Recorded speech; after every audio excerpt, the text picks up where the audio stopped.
Bismillahirrahmanirrahim.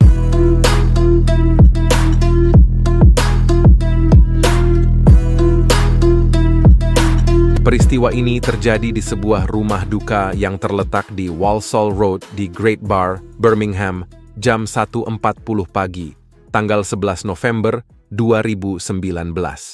Qasim Khurram, seorang pria muslim berusia 23 tahun, menyelinap masuk ke rumah duka dengan maksud untuk bersenggama dengan jenazah wanita yang disimpan di tempat itu. Dia ditangkap dan dibawa ke pengadilan atas perbuatannya.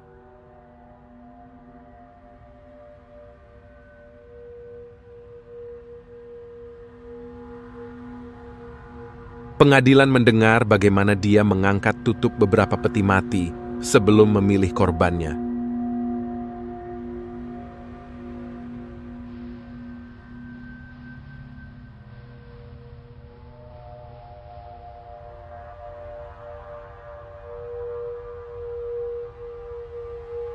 Kata polisi, Khurram kemudian mengeluarkan tubuh korban dari peti mati, melepaskan pakaiannya dan kemudian menyetubuhinya di situ, lalu membiarkan jenazah itu tertelungkup di lantai begitu saja. Mayat perempuan lainnya juga ditemukan tertelungkup di dalam peti mati dengan pakaian bagian bawahnya ditarik ke bawah, sementara 7 mayat lainnya, termasuk seorang bayi, juga dilecehkan. Dia lebih khawatir tentang jam tangannya yang tertinggal. Dia menenggak miras vodka dan menghisap ganja. Katanya pada kami, "Kau kira aku mengencingi mereka ya? Setiap lubang adalah sasaran coblos." Di zaman di mana Islam sering dikaitkan dengan berbagai hal yang memprihatinkan, haruskah senggama dengan mayat juga dikaitkan dengan Islam? Meskipun ada orang dari golongan masyarakat beragam melakukan nekrofilia, hanya Islam saja yang memiliki berbagai kitab hadis, tafsir, fikih, fatwa yang mengizinkan praktik senggama mengerikan ini. Pihak Muslim yang menghalalkan perbuatan ini biasanya mengutip hadits dari Al-Mu'jam Al-Awsat oleh Imam At-Tabarani. Hadits yang sama juga tercantum di buku Kanz Al-Umal oleh Imam Ali Ibnu Abd al-Malik al-Hindi dan buku Al-Hujjah fi Bayan al-Mahajjah oleh Abu Qasim Ismail al-Asbahani. Iya, Anda benar. Emang kasihan sekali Islamnya. Apa-apa dikaitin. Yang melakukan hal seperti ini pun dikaitkan dengan orang Islam. Padahal tadi Anda sendiri yang mengatakan bahwa orang lain pun yang bukan beragama Islam melakukan hal tersebut, tapi tidak dikait-kaitkan dengan agama karena di agama mereka tidak ada yang namanya anjuran, atau kayak di Islam tuh ada hadis ini, hadis itu, ya Imam Bukhari, Imam Hanafi, Imam Hambali, Imam Maliki gitu kan ya. Seperti Anda bilang tadi bahwa segala sesuatu hal yang dilakukan, bahkan keburukan yang dilakukan, hal yang aneh dilakukan si bapak ini pun dikaitkan dengan Islam karena dia mungkin KTP-nya beragama Islam. Tapi patut juga Anda mencari mengenal si orang tersebut ini. Bagaimana keluarganya, bagaimana kehidupannya, bagaimana tabiatnya. Karena barangkali gini ya, maaf kata ya, kadang kita orang Islam, KTP Islam, tapi sebetulnya belum mempelajari betul bagaimana Islam tersebut, hanya lahir dari orang Islam gitu ya. Kenapa dalam Islam kita diperintahkan untuk sholat ya, untuk sholat yang sehari 5 kali. Sholat itu gunanya adalah untuk mencegah perbuatan keji dan mungkar. Ya, keji terhadap diri sendiri dan juga terhadap orang lain. Seperti si bapak ini, jika dia memang orang Muslim, patut dipertanyakan, dia sholatnya udah benar belum? Karena sholat itu adalah untuk mencegah perbuatan keji dan mungkar. Sedangkan yang dia lakukan ini adalah termasuk keji. Keji kepada siapa? Diri sendiri. bukan kepada si korbannya, karena korbannya memang ibaratnya tidak merasa ada kerugian karena ia sudah meninggal gitu kan ya. Tapi keji terhadap diri sendiri. Kenapa keji terhadap diri sendiri? Karena dia merusak nama baiknya sendiri. Sekarang nama baik yang sudah hancur, dia merusak namanya sendiri hanya karena nafsunya, syahwatnya yang sementara. Dia merusak nama baiknya, itu akan merusak masa depannya. Dia keji terhadap dirinya sendiri. Tapi tenang Pak, kalau Anda sudah mendengar video ini, segeralah bertobat ya. Oh, banyak bertobat kepada Allah, sering sholat, dekatkan diri supaya Allah membantumu untuk berubah, tapi diniatkan di dalam hati. Kenapa keji terhadap diri sendiri ya? Kita kembali lagi, karena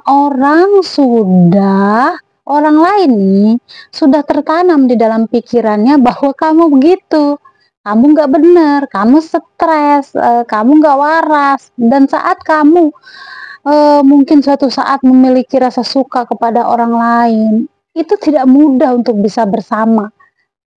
Ujiannya akan terlalu banyak karena kepercayaan orang tuh hilang.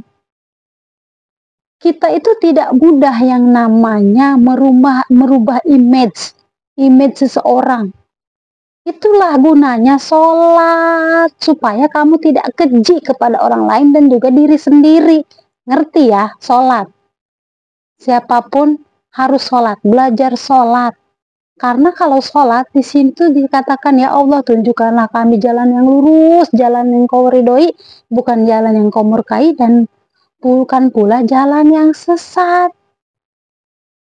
Karena Islam ini banyak perumpamaan ya, di ayat Al-Quran juga ada yang bisa sampai untuk bisa memahami, ada yang tidak. Ada yang mengkajinya seperti ini, ada yang mengkajinya berlebihan. Jadi berbeda. Itulah gunanya sholat, supaya kita menemukan jalan yang lurus. Gitu loh. Itulah manfaatnya sholat. Jadi kamu walaupun orang Islam, tapi perbuatanmu seperti ini keji, belum tentu dirimu orang Islam sejati ya. Ada beberapa kendala.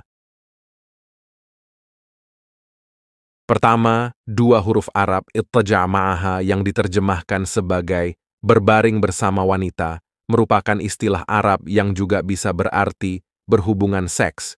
Ini sama dengan istilah bahasa Inggris tidur bersama wanita, to lay with her, bisa berarti hanya tidur saja dengan wanita, tapi juga bisa berarti berhubungan seks dengan wanita itu. Nah, kalau yang ini adalah ketidakmampuan seseorang untuk mengkaji, atau kelebihan ilmu seseorang untuk mengkaji, atau keinginan seseorang untuk membela diri, atau seseorang yang ingin mendapatkan enaknya saja untuk melindungi perbuatannya. Jadi dia mengambil ayat ini, bahwa bukan ayat ya, ini mah hadis ini tentang berbaring. Dia katakan sampai berhubungan seks, tidur, berbaring bersama seorang wanita. Nah, kalau misalkan kita ketemu seseorang yang seperti sunnah Nabi ini, ya benar sekali apa yang dilakukan. Dia bisa memanfaatkan ayat ini. No, Islam no, kayak gitu tuh. Gara-gara hadis ini nih, kayak gitu tuh. Jadi boleh tuh berarti nidurin orang mati. Nah, sebetulnya ini,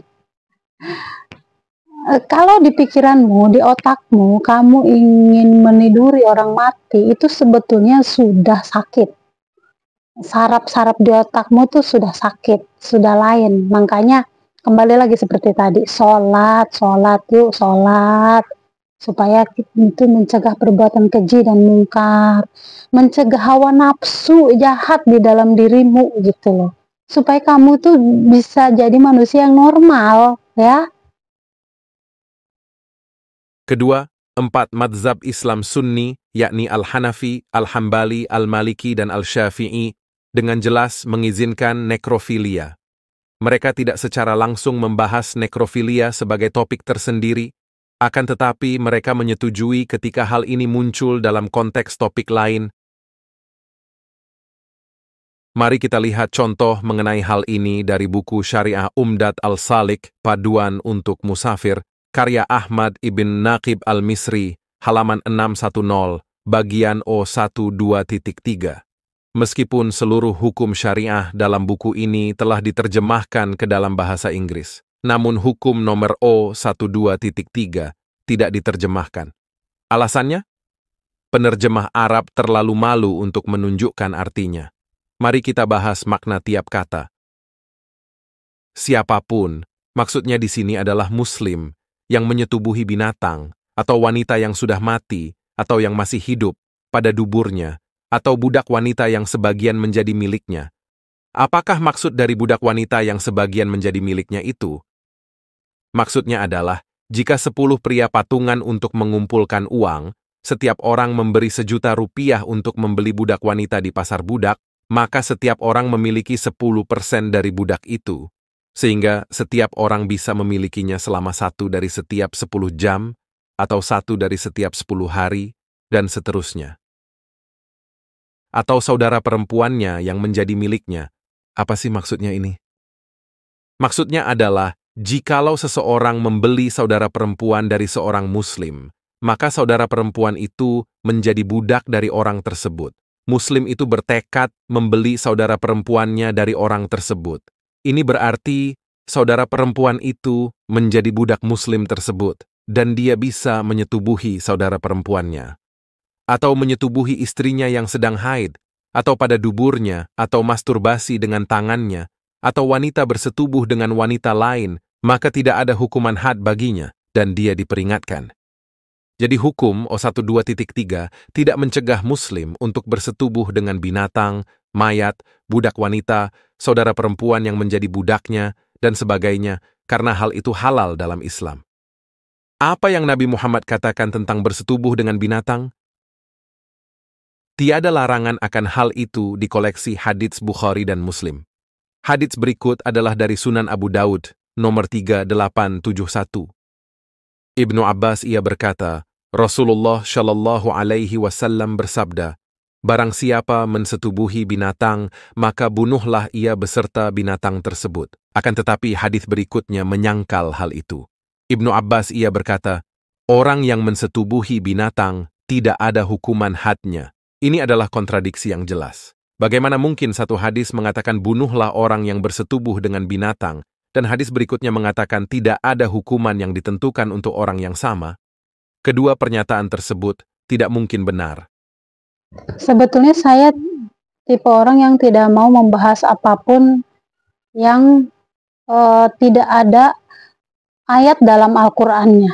Ini kan sebetulnya cuma dari hadis ya, periwayat. Tapi ya kita bahas karena kita menghormati mereka. Apa yang mereka tulis ya. Tapi kenapa saya lebih mempercaya Al-Quran dibandingkan mempercayai hadis? Saya bukan tidak menghormati atau tidak mengikuti Imam Hambali, Imam Hanafi, Imam Maliki, Imam Syafi'i, bukan begitu. Cuman kalau sesuatu kejadian, sesuatu hukum yang tidak ada di dalam Al-Quran, itu memang seorang manusia misalkan yang melakukannya, mereka akan bingung memang. Terjadi yang namanya kontradiksi seperti dia bilang tadi. Karena apa? Manusia itu kan berbeda pendapat. Ini kan pendapat manusia. Di Al-Quran tidak ada itu ayat mengenai menyetubuhi binatang, menyetubuhi orang mati. Tapi kalau perbudakan ada, nanti kita bahas ya. Nah,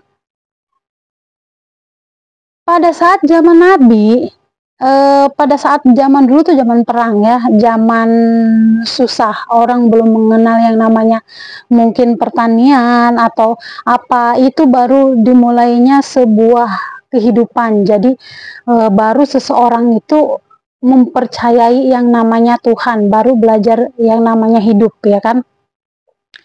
Kalau pada zaman para imam ini, Imam Hambali, Hanafi, Syafi'i, Maliki, itu orang sudah mengenal Tuhan dan sudah memiliki Tuhannya masing-masing. Nah, mungkin pada saat itu ada kejadian yang seperti itu. Tapi di situ kan dikatakan bahwa kalau kamu melihat ada orang yang menyetubuhi binatang, hukumnya begini begitu. Ada yang bilang dibunuh, ada yang tidak. Itu kontradiksi. Karena apa? Memang itu hukum manusia. Yang membuat keputusan adalah para imam tersebut, bukan dari dalam Al-Quran, ya. Jadi mereka sendiri bingungnya karena apa?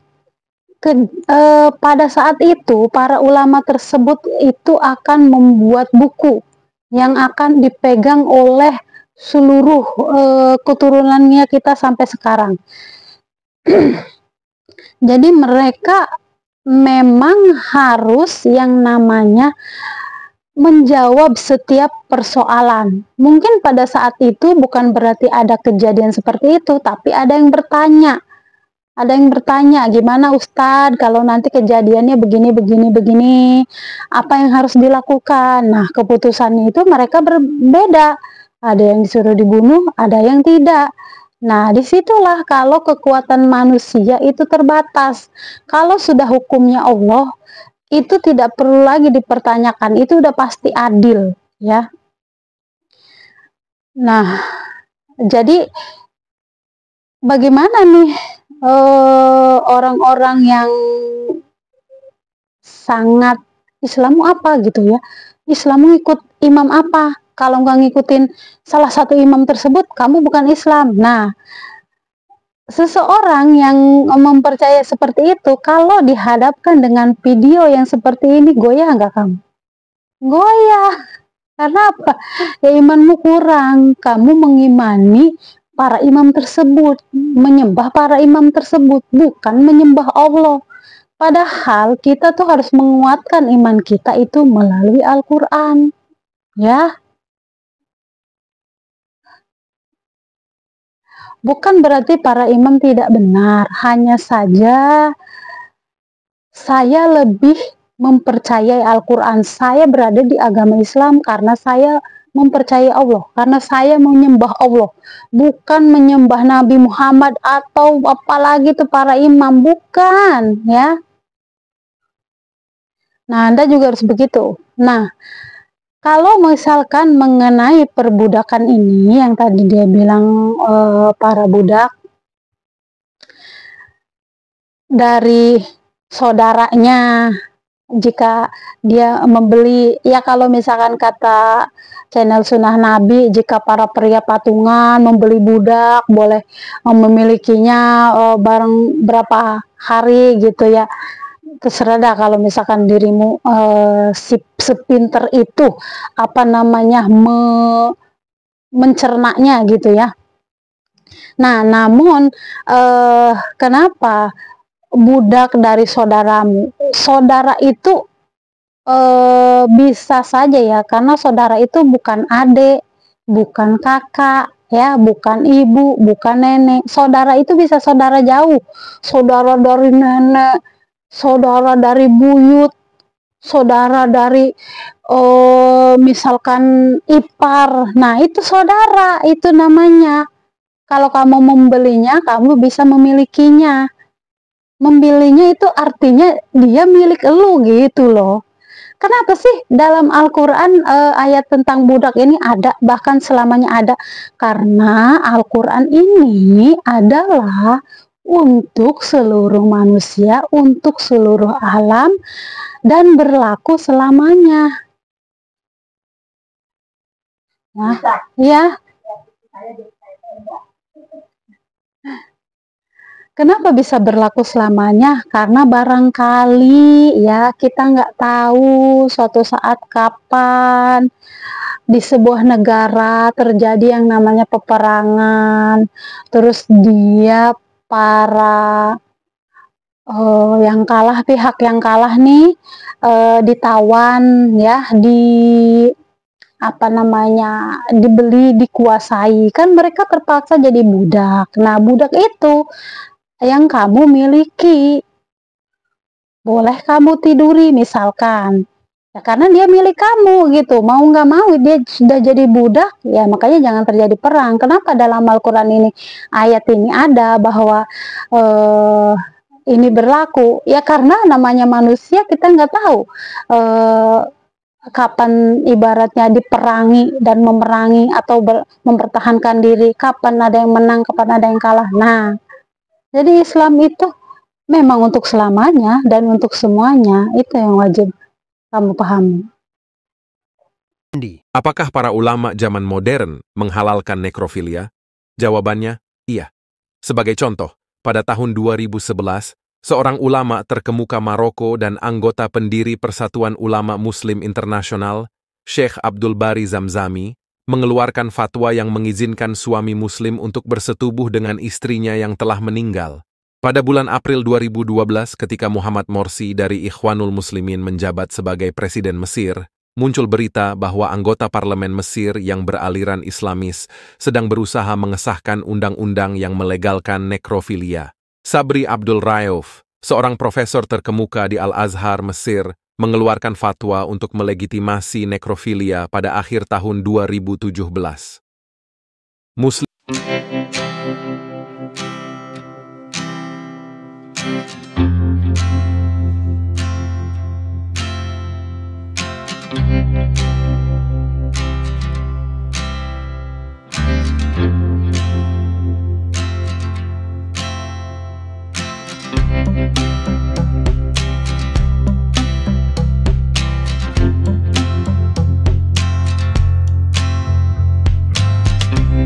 Kembali lagi seperti yang saya bilang sebelumnya, jika suatu ketetapan, sesuatu hukum yang dibuatnya oleh manusia itu tidak sempurna, masih banyak yang namanya keputusan yang tidak logis, bahkan orang lain ada yang memanfaatkannya atau enggak.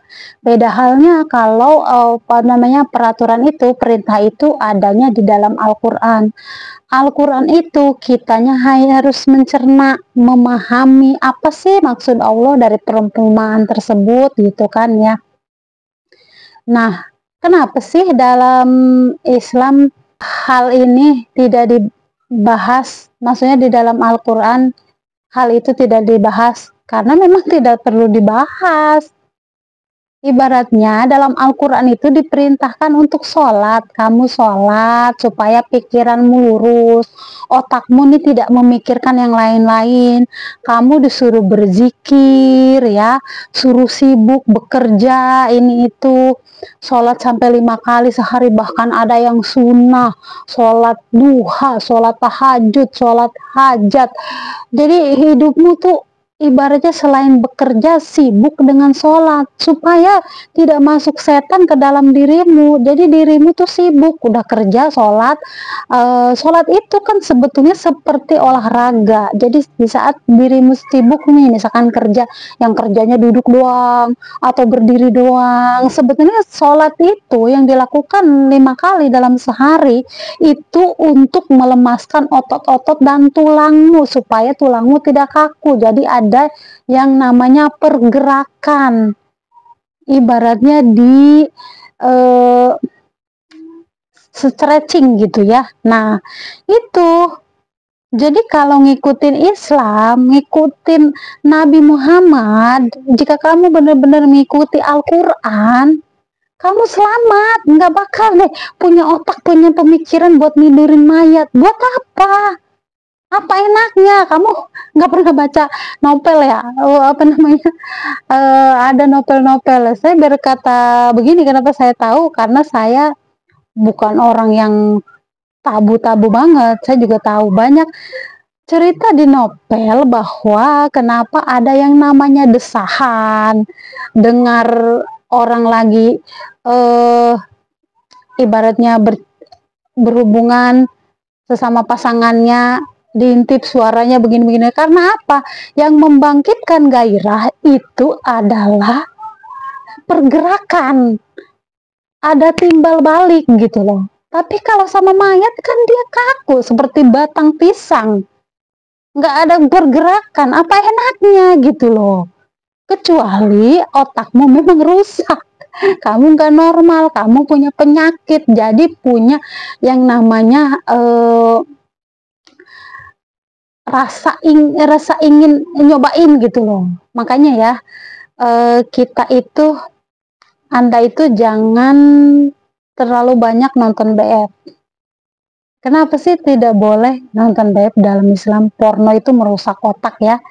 Kenapa sih merusak otak? Karena kalau semakin kamu melihat cara orang lain berhubungan badan, terus kamu merasa nafsu di saat seperti itu, tapi saat sesama pasanganmu kamu tidak nafsu lagi, tidak bisa yang namanya bergairah karena otakmu rusak. Karena sudah tidak menarik lagi gitu loh. Kamu sudah nonton film BF banyak ya, berbagai macam model. Pada akhirnya kalau kamu seringan nonton yang caranya begitu-begitu aja tuh, begitu-begitu aja, kamu bosen, kamu sudah tidak lagi bergairah gitu loh. Makanya dalam Islam tuh tidak boleh yang namanya nonton film BF. Karena apa? Biar yang namanya percintaan itu seru terus gitu loh, tak perlu diumbar.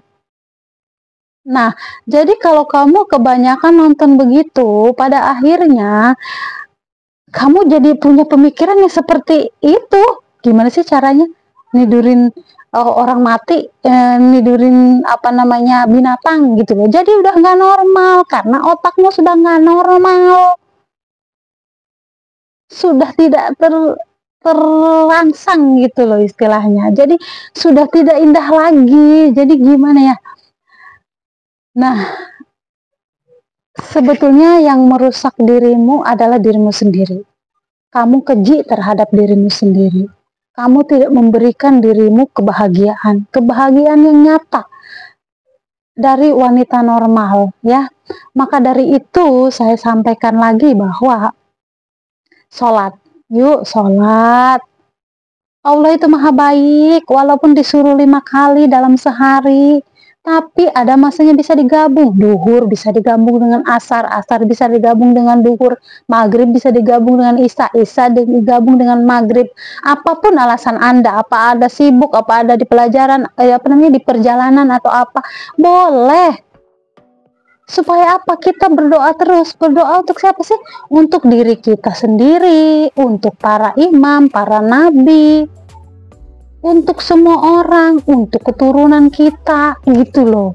Jadi sholat ya supaya otakmu nggak gini nih, nggak ngeres terus nih kayak channel Sunnah Nabi itu ya. Jangan dah, gimana ya? Kasihan saya sama kamu deh kalau pikirannya begitu. Udah, jangan terlalu banyak nonton-nonton film gitu, yang normal-normal aja. Hadapi, hidup itu dihadapi, bukan dihayalkan. Hadapi, nikmati. Makanya itu gunanya menikah dengan orang yang kita cintai, supaya apa yang kita lakukan tuh bersamanya tuh selalu indah gitu. Ya. Nah, seru ya. Nanti kita akan bahas lagi yang selanjutnya. Mungkin ini akan jadi sampai part 4 kali ya. Karena satu-satu supaya kita semua memahami ya. Islam itu indah. Saya mempercayai Islam, saya berada di agama Islam karena saya sudah mengerti.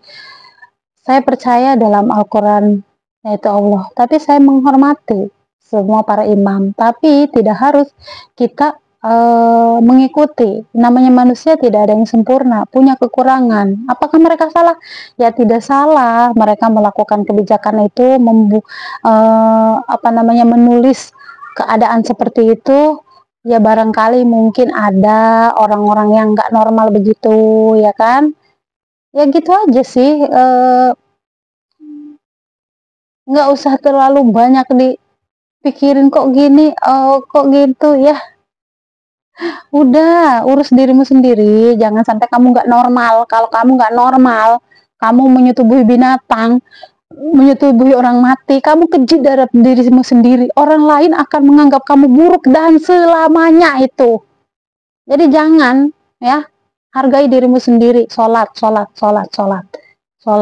supaya bisa menahan hawa nafsu, ya. Oke, banyak telah menonton, happy watching, sampai jumpa lagi di video selanjutnya. Jangan lupa untuk dukung terus channel saya, Maisa Terapis Pijat, dengan cara like, share, and subscribe ya. Dan boleh di-share ke seluruh media sosial yang sahabat semua punya. Saya juga ada di TikTok, snack video, Facebook, Instagram ya, tapi dengan konten yang berbeda. Kalau konten yang lama-lama banyak gini, saya adanya di YouTube ya, karena YouTube bisa membuat video berdurasi lama. Nah, apalagi jika butuh terapis pijat, silakan hubungi saya di 081211800730. Ya, hanya yang serius mau mijat ya. Nah, gitu ya. Lalu apalagi?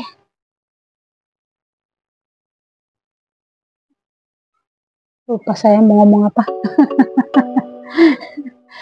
Ya, terima kasih saja telah menonton, semoga bermanfaat. Terus jika sahabat semua ingin nonton video-video saya sebelumnya, itu saya sudah membuat playlist ya di YouTube ini mengenai tutorial pijat, mengenai nasihat, mengenai tentang Al-Quran, tentang sejarah Nabi. Saya sudah ada di playlistnya jika sahabat semua belum nonton video-video sebelumnya, jadi bisa dibuka di situ ya, bisa ditonton ya. Terima kasih banyak atas dukungannya. Semoga video-video yang saya buat adalah bermanfaat untuk sahabat semua ya. Saya mencintai Anda semua. Semoga saja Allah memberikan kita hidayah, petunjuk, dan rahmat. Terima kasih banyak telah menonton. Wassalamualaikum warahmatullahi wabarakatuh. Selamat datang di channel Maisa Terapis Pijat. Ahli urat, ahli cedera, edukasi, motivasi, hiburan, healing terbaik. Cara memiliki kesadaran diri. Subscribe channel, like, share, tekan tombol loncengnya. Seperti aku.